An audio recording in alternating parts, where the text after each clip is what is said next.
only one race biological, not different races. You see, 1 Corinthians 15:45 says the first man Adam, there's only one man Adam. And that's important. You know why this is important? Because the gospel is for every tribe and nation, because we're all descendants of Adam, we're all of Adam's race. Only Adam's race can be saved because Jesus is called the last Adam. God's Son stepped into history to be a member of Adam's race, to save Adam's race. You can't have different races of people. Adam was the first man. Genesis 3:20, the Hebrew literally reads, she was named Eve because she was to be the mother of all the living. God made of one blood all nations of men to dwell on the face of the earth. So you've only got one man and one woman. And then people say, but I remember being in London. I was at a restaurant and the chef found out we were doing a creation seminar nearby, and he came out and he said to us, you people believe the Bible? And I said, yes, we believe the Bible. He said, I don't believe the Bible. I said, why not? He said, well, it says that Adam had Cain and Abel. Where did all the people come from then? And I said, oh, I thought, oh, here he is, Cain's wife. So I said, Genesis 5:4 says Adam had sons and daughters.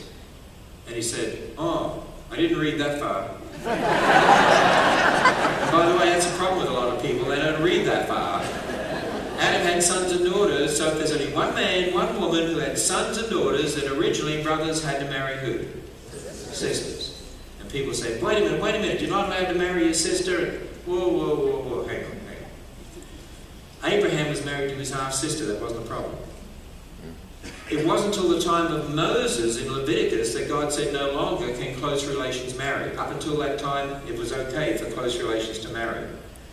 But then God changed the rules here. Why did he do that? Because sin changes everything. And God doesn't change, so he changed things for our sake. Let me explain it. When God made Adam and Eve, they were perfect. Now, we today are not perfect.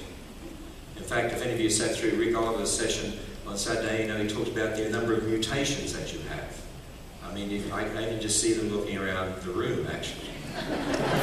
You see, here's the problem.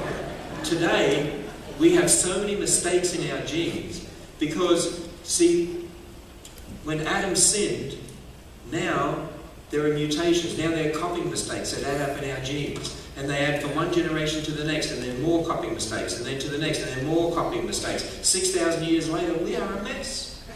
We are, actually.